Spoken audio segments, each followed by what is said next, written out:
What's going on, guys? Welcome back to TheTranq. Today I just wanted to share a pretty simple project we worked on over the winter here while it's been pretty cold the last few months.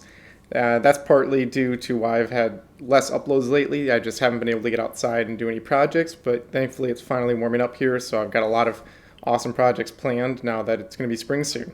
So anyway, my cousin was getting married, and so my sister wanted to make a gift for her for a wedding gift, and so we decided to make a leather journal and turn a pen, nice pen to go with it. And so I looked at a few videos online and found a simple way to kind of make this leather journal. And so I'll leave a link to that video in the description. Pretty much anyone can make this project if you just get a little leather and some paper. So it's pretty fun in that respect. So the first step was just to get the paper ready. Now we're using a sketching paper that's a little bit thicker than your standard paper because we're going to be sewing it and you don't want to have it tearing and ripping like normal paper would. Right here we're marking where we're actually going to be applying holes for the stitches, and this is all laid out in that tutorial video that I'll have linked. She goes over it really well. And so I use an awl on what these are called signatures when you have about 5 pages folded together like this. And so that's kind of how you build your journal up, is in these signatures, which are just kind of small packets of paper. And so we use the awl to mark those holes where the stitches will go. And I went to a local shoe repair shop nearby and picked up some of this leather. It's a really nice leather. It was much lighter than some of the leathers I'd worked with, and so that made it nice because if you use too stiff of leather, you wouldn't be able to really open and get inside the journal very well. And so first we just squared off the edges and then laid out the signatures in order to get an idea of how big we wanted the cover to be. Basically what we did is just pretty much about a 1/2 inch overlay on the pages. And as long as you have a nice sharp utility knife in your blade, it's gonna cut through in one pass, which is pretty nice to be able to just cut that nice and easy using a ruler. So now we'll get started on turning the pens, and the brown one is going to be the one that's going to be used for the gift here, which is just a nice piece of walnut. And so the first step is to cut these to a little bit longer than the barrels of the pens, because you're going to be trimming those to be exactly flush after you glue those in, and then to hog out the material to glue the barrel in. Now you want to make sure you have a nice quality bit for this, because it doesn't matter if the hole is not perfectly centered, but what does matter is that it's a concentric hole all the way through. Otherwise you're going to have small variances in your pen thickness in the end, so you want to make sure it's a good bit. Fish bits make really good ones for that. And before taking it to the lathe, I just use the hand plane to kind of chamfer those corners, because otherwise you have to spend a ton of time doing that roughing on the lathe, which isn't very fun at all. And I scratch up the barrels and then use some CA glue to glue those into the pen blanks. You can see here I use a nice piece of plywood or MDF to make sure that the barrel's completely flush on one edge, so that we can then just square up one side after. You also want to pay attention to the orientation of your blanks so that you get continuous grain in the pen. So I like to use a Sharpie on the inside of the metal barrel to mark a line so I know which way to align them.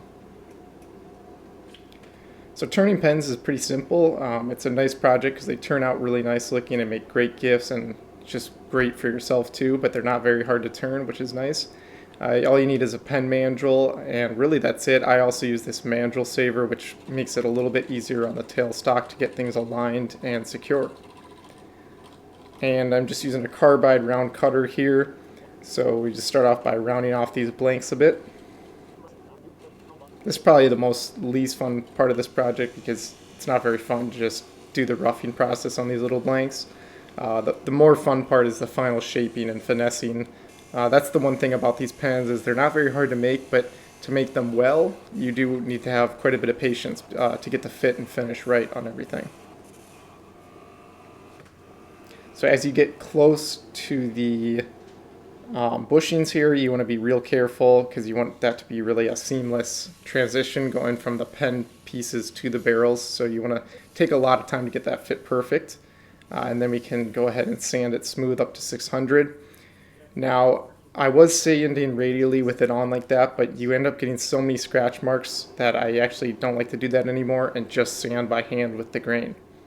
And once that's up to 600 grit, I can then use some Mylan's friction polish to finish the barrels.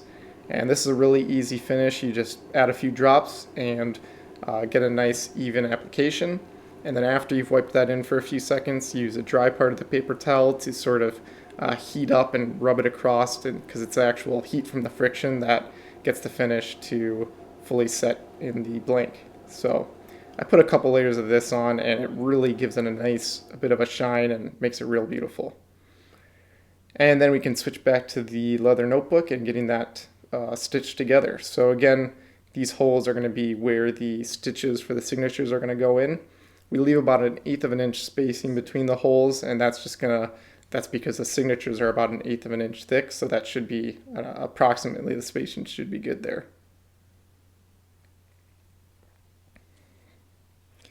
And then again, the awl is used to punch these holes through. You do want to be careful in getting these lined up, because on the reverse side is going to be the spine, and you'll see all the stitches coming through, and if they're not aligned nicely, it's going to look sloppy. So take your time and get those marked out. Going to be using some wax thread to sew it together. That just makes it's a little bit stronger than common thread, and it's just good for sewing leather with. You can see here the scissors can barely cut it. Now also in that video linked, they go over how to do the stitching, and it's really simple. You just have to kind of take your time and watch it a few times to figure out what you're doing. But overall, it's a pretty simple stitch. You're basically going in and out the holes, and on the edges, what you'll actually end up doing is crossing through the previous stitch to sort of lock that signature into place. So you can see here you go through the previous stretch, and that's what's kind of locking everything together. But it's called a long stitch. You can also use a kettle stitch on the signatures, and that would be more classical bookbinding, and then attach that to the spine via book adhesive. But this way you're sewing right into the signatures, and it's nice and quick, and also turns out pretty cool looking on the spine. So overall, this was a pretty simple project, but it actually turned out really nice. I did miss the footage of putting the pen together, but you'll see the finished product of the pen there in a second. And once it was all sewed together, we could just trim it to size. And here's a few shots of the finished project.